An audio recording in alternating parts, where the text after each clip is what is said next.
Hello and Assalamu alaikum. I'm Mughira Jalil. Welcome to Narramus. These days, conventional military planners are in awe after seeing the efficient and effective fusion of intelligence and special operations in two major military campaigns of the present times, in Ukraine and Iran. Surprisingly, this isn't a new phenomenon. Post-industrialization, such operations were introduced in World War I but gained fame later on in World War II, essentially due to media. Churchill established the Special Operations Executive in 1940, whose primary functions were to sabotage and subverge behind the enemy lines.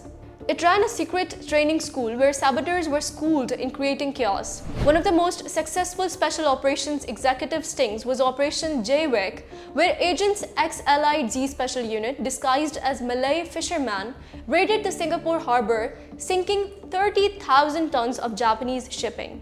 Similarly, during that period, anti-German resistance and partisan movement were also encouraged as active saboteurs. By the end of 1942, around 200,000 partisans were attacking factories, military installations, railroads, and bridges. It had an advanced unit too, called Group G, a sabotage team headed by the scientists and engineers at the University of Brussels. They organized attacks on the Belgian transportation network, particularly railroads, waterways, electricity supplies, and telephone communications. So, what we are witnessing now by the Russians, Ukrainians, and Israelis isn't a novel war-fighting technique, it's a trick from the old playbook, though they're employing modern technology to a greater effect. Fast forward to the present days, we see the Russian employ this style of war-fighting in Ukraine. 6 months into the war, when the front line got fixed, both the belligerents resorted to guerrilla tactics, cyber intrusions, and disinformation blitzkrieg, signaling a new era of special operations. One where intelligence would not only support but participate in special operations at levels far greater than conventional warfighting. Along with the sabotage, we find equal shades of subversive activities. It has been reported that the Russian intelligence services did recruit current and former Ukrainian government officials to take over the control of Ukraine's critical infrastructure in captured territories with Russian force. But more interestingly, we also find the Ukrainian intelligence even more effective. Ukraine has conducted numerous operations since the war's onset, utilizing small squads of special forces and intelligence assets to achieve goals well beyond the Russian front lines where fighting is fiercest. The operations and their objectives reflect diverse targets. The strategy perpetuates fear among Russia's political and security apparatuses that Ukrainian intelligence assets and recruits are embedded throughout Russia and could strike at any time, anywhere. This anxiety is relatively substantiated when one takes into account the known Ukrainian intelligence operations have taken place across an incredible swathe of territory, from the streets of Russian-controlled Donetsk city and drilling rigs off the Crimean Peninsula to Krasnodar, Moscow, and even Siberia.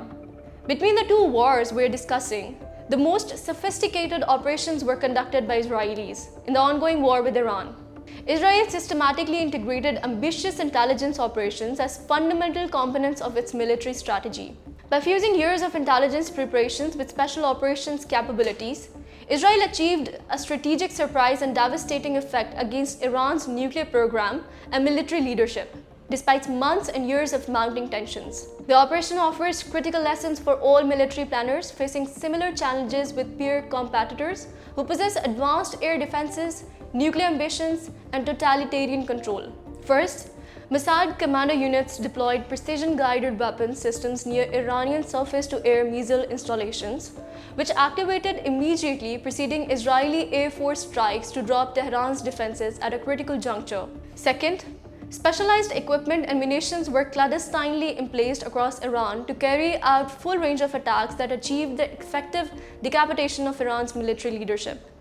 Third, explosive drone bases were established deep in Iranian territory to target Iran's offensive missile systems at strategic sites to deny Tehran an immediate response capability.